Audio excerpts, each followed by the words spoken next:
नमस्कार दोस्तों, स्वागत है एक बार फिर से आप सभी का भारत दस्तक पे। कुछ बड़ी अपडेट्स आ रही है तो पूरा वीडियो आखिर तक जरूर देखिएगा।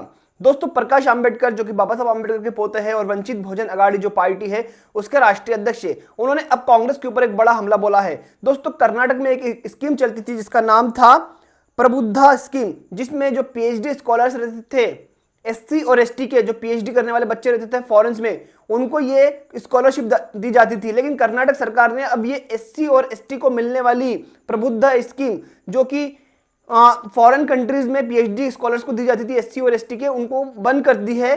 तो इसको लेकर अब जो प्रकाश आंबेडकर जी, उनका कहना है Congress is equal to Bhajpa, Congress ही भाजपा है, कांग्रेस को दलितों और आदिवासियों की बिल्कुल परवाह नहीं है। Bhajpa is equal to Congress. Congress की कर्नाटक सरकार ने एससी और एसटी के छात्रों को विदेश के विश्वविद्यालयों में पीएचडी करने के लिए दी जाने वाली सहायता रद्द कर दी। कांग्रेस ने यह तोहफा दिया है एससी और एसटी को। दोस्तों, क्या आपको अब भी लगता है कि कांग्रेस एससी और एसटी की परवाह करती है या कांग्रेस और भाजपा में कोई फर्क है? तो दोस्तों, आप क्या बोलते हो, कांग्रेस और भाजपा में कुछ फर्क है या नहीं है? आपकी जो भी राय है नीचे कमेंट बॉक्स में जरूर अपनी राय दीजिएगा। दोस्तों, दूसरी बड़ी अपडेट निकल कर आ रही है चंद्रशेखर आजाद को लेकर। दोस्तों, चंद्रशेखर आजाद ने जो दलित युवतियों के साथ गैंग रेप हुआ है उसको लेकर एक बड़ी बात कही है। आपको ये ट्वीट के माध्यम से बताता हूं, तो ये ट्वीट पढ़िए आप। मैं बताता हूं आपको। उत्तर प्रदेश के गोंडा में दलित किशोरी के साथ सामूहिक दुष्कर्म और किशोरी की मां द्वारा विरोध करने पर उनको पीटने की बेहद शर्मनाक और दंडनीय है। गोंडा पुलिस सभी आरोपियों को शीघ्र गिरफ्तार कर सख्त कार्रवाई करे। यूपी में कानून व्यवस्था पूरी तरीके से डूब गई है, पर सवाल किससे करें क्योंकि कोई सुनने वाला नहीं है। मुख्यमंत्री जवाब दे, आपका एंटी रोमियो स्क्वाड क्या कर रहा है? इसके नीचे अंजुल भरमोरिया जी जो कि तथागत लाइव चैनल चलाते हैं, उन्होंने भी लिखा है शर्मनाक हरकत है। दोस्तों, आप भी मानते हो कि ये जो योगी राज है, यहाँ पर दलित ना महिलाएं सुरक्षित है, ना दलित बच्चे सुरक्षित है और ना ही कोई भी दलित सुरक्षित है, उनके साथ लगातार एट्रोसिटीज हो रही है। तो ये शर्मनाक है या नहीं है, नीचे कमेंट करके आप अपनी राय दे सकते हैं। और क्या ये योगी सरकार को चेंज होना चाहिए, कमेंट करके बताइए। दोस्तों, जो बड़ी अपडेट्स निकल कर आ रही है उसमें यह है कि यूपीपीएससी के जो चेयरमैन थे, यूपीपीएससी के जो चेयरमैन जिनका नाम था मनोज सोनी, उन्होंने अपने पद से इस्तीफा दे दिया है। मनोज सोनी ने अपने जब पद से इस्तीफा दिया तो उसका केवल एक ही कारण है, वो कारण है ये बंदा मुकेश मोहन।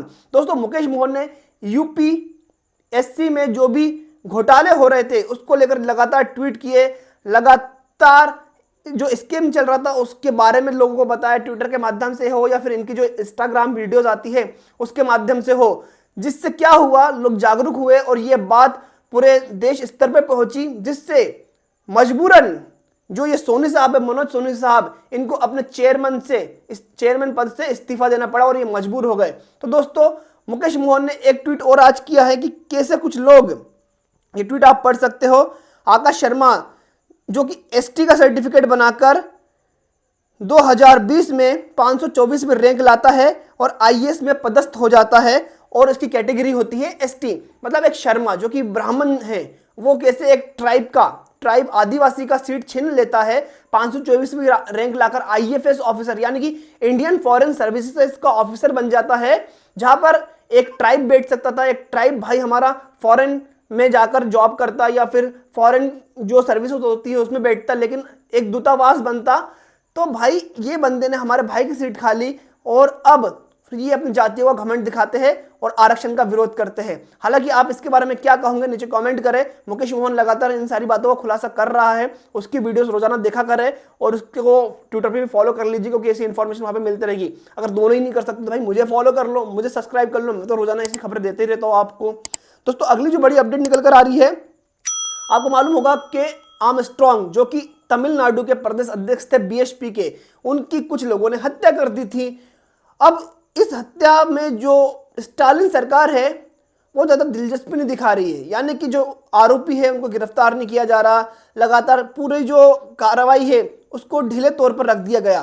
तो भाई एक प्रोटेस्ट रखा गया बड़ा बीएसपी की तरफ से, जिसमें शामिल हुए जिनको दलित फिल्म स्टार भी कहा जाता है और दलित डायरेक्टर जिनका नाम है पा रंजित। आप ये तस्वीर के माध्यम से देख सकते हैं कि पा रंजित भी इस पूरे प्रोटेस्ट में शामिल हुए और इन्होंने कड़ा विरोध जताया है, क्योंकि के आर्मस्ट्रांग इनके दोस्त भी थे और एक दलित मूवमेंट चलाने वाले व्यक्ति भी थे और बसपा के जो प्रदेश अध्यक्ष थे, ये तो आप सभी को मालूम होगा। तो दोस्तों हम भी ये चाहते हैं कि जो के आर्मस्ट्रॉन्ग के जितने भी 6 लोग बताया जा रहा था, 6 से 5 लोग बताया जा रहा था कि 5-6 लोग थे जिन्होंने इनकी हत्या को अंजाम दिया था, उन सभी को गिरफ्तार किया जाए और कड़ी से कड़ी सजा देकर इनको फांसी दी जाए। क्योंकि एक मिशनरी लड़का, एक मिशनरी व्यक्ति हम लोगों ने खो दिया है। हो सकता था अगर वो जीवित रहते तो तमिलनाडु में हमारा मिशन और भी तेजी से आगे बढ़ते और बसपा नई बुलंदियों को छूती तमिलनाडु में। हालांकि इस हत्या के बारे में आप क्या कहोगे, नीचे कमेंट करके अपनी राय जरूर दीजिए।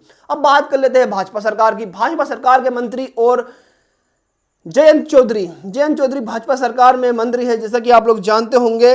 अब मुजफ्फरपुर नगर में जिस प्रकार से योगी सरकार ने सभी ठेले वालों को, दुकान वालों को अपना नाम लिखने का बोल दिया, जिससे ये आइडेंटिफाई किया जाए कौन मुसलमान है कौन हिंदू है, क्योंकि जब कावड़ यात्रा निकले तो वो केवल हिंदुओं से खाना ले और दलित और मुसलमानों के ठेले पर न जाए, उनकी दुकानों पर न जाए।